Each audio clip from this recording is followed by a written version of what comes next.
Bienvenue à toi, jeune âme ou vieille âme, bienvenue à toi. Peut-être es-tu une âme ancienne, n'hésite pas à le dire dans les commentaires si c'est le cas. Aujourd'hui, nous allons parler des deux humanités. Donc je vais poser directement la question, on va faire ça immédiatement, j'ai pas de temps à vous faire perdre. Peux-tu m'en dire plus sur les deux humanités qui sont désormais de plus en plus distinctes sur les fameux deux mondes et comment faire pour ne plus que le monde positif rencontre le monde négatif?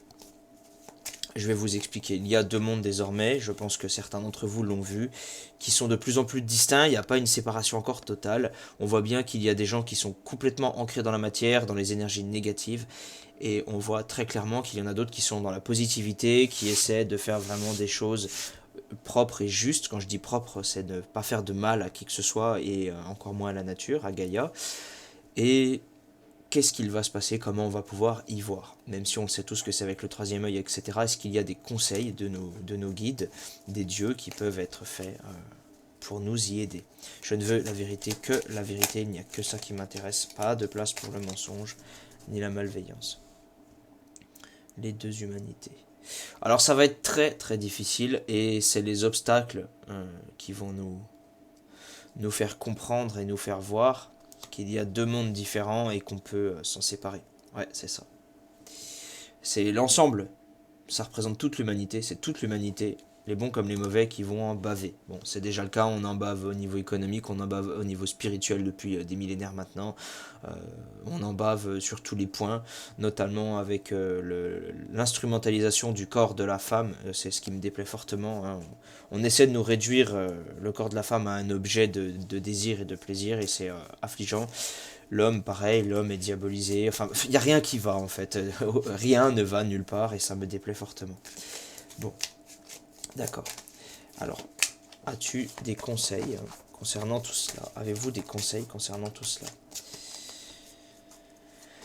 On va tirer trois cartes, comme d'habitude.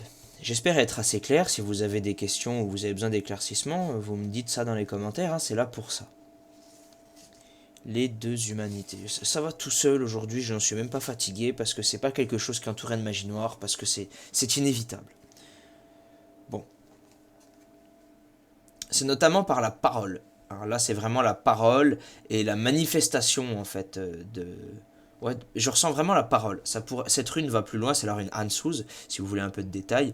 On va dire que ça représente notamment l'expression de soi et exprimer ses émotions, mais c'est surtout qui peut être aussi rattaché à de l'impuissance, hein, parce que exprimer ses émotions, on peut y être bloqué, etc. Ça pourrait représenter aussi le chakra-gorge, et on pourrait aussi en venir à euh,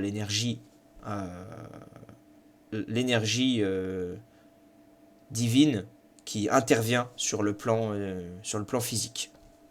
Bon, ça, on peut le voir, l'énergie divine, l'énergie qui nous dépasse, qui intervient sur les plans, on le voit notamment par la parole de certains. Ce que ça veut dire, c'est que, oui, j'explique beaucoup pour que vous compreniez bien, ce que ça veut dire, c'est que on le voit de plus en plus, qu'il y a des gens qui s'ancrent dans la spiritualité, qui y croient, qui ont des croyances profondes, qui sont saines, vraiment quelque chose de sain, de positif. Et d'autres qui visiblement ne le sont pas. Voilà, c'est ça, hein. Mais rien n'est joué, hein, on peut perdre comme gagner. Je dis les mots qui me sont inspirés, hein.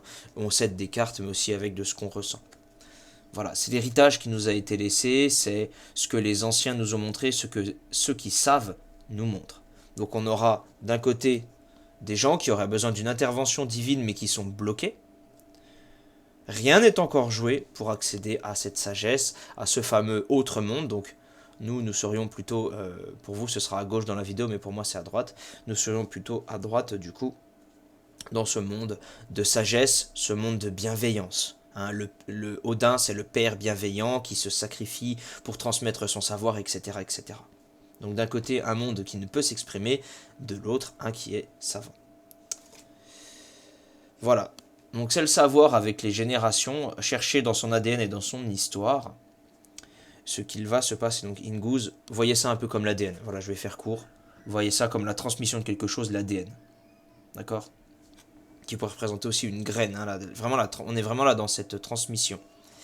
D'accord.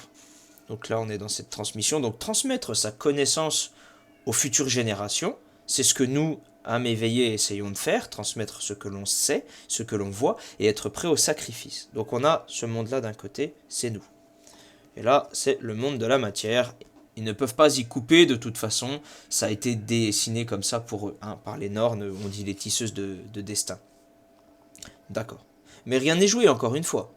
C'est là, c'est écrit, ça pourrait en être autrement, puisqu'on peut transmettre ce savoir et cette vision d'avenir qui pourrait potentiellement déjouer sur une autre partie de la toile d'araignée.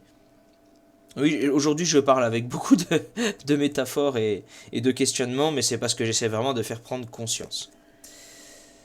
Ouais, il faut vraiment aller à ce sacrifice, hein, pour aller de l'autre côté. Il faut vraiment que ceux qui sont dans la matière, vous la laissiez de côté pour aller vers le positif. Donc si vous estimez être encore dans les énergies négatives, n'hésitez pas à vous sacrifier pour autrui. On ne vous a pas dit de mourir, hein, loin de là. À vous sacrifier pour autrui, prendre du temps pour les autres. Essayez de prendre du temps surtout pour les générations à venir, c'est très important. Pour acquérir du savoir, sacrifiez votre temps. Sacrifiez votre temps, voilà, pour ne pas être bloqué. Sinon, vous allez être bloqué, vous allez être figé. Vous allez être perdu. Comme cette divinité nordique qui est dans le, on va dire, pas dans le néant, qui est, on va dire, dans le blocage, pour faire simple. Voilà, ce qui est rapport à la glace, c'est ce qui est bloqué. Parce que nous sommes dans l'union, la transmission, les accords, les conventions. Voilà. Donc pour les distinguer, ces mondes, c'est simple, des gens qui sont dans l'ancrage, qui ne font pas d'efforts, entre guillemets, qui ne veulent pas faire de sacrifices et qui restent bloqués pour aller vers le côté positif. Voilà, retrouver le calme et aucune haine, essayer d'avoir aucune haine et aucune pensée négative et limitante, si vous voulez pouvoir transcender. Voilà, donc c'était les conseils, c'est très profond, mais je sais qu'il y a des âmes qui ont besoin d'entendre ce genre de choses. Donc, je vous remercie d'avoir regardé cette vidéo jusqu'au bout. J'essaie de faire des formats courts, parce que j'ai pas envie de vous prendre trop de temps, et puis parce que je vais toujours droit au but. On ne tourne pas autour du pot. J'espère avoir été assez clair. Si vous voulez une consultation privée, n'hésitez pas, il y a ma boîte mail. Je ne prends pas très cher, ne vous inquiétez pas.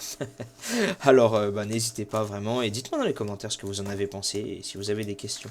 Je vous souhaite une bonne fin de journée, et surtout, prenez soin de vous et de votre famille, et écoutez bien les enseignements qui viennent de là-haut. Je ne parle pas de moi, mais qui viennent de très très haut, et n'hésitez pas à les partager. Allez, à bientôt.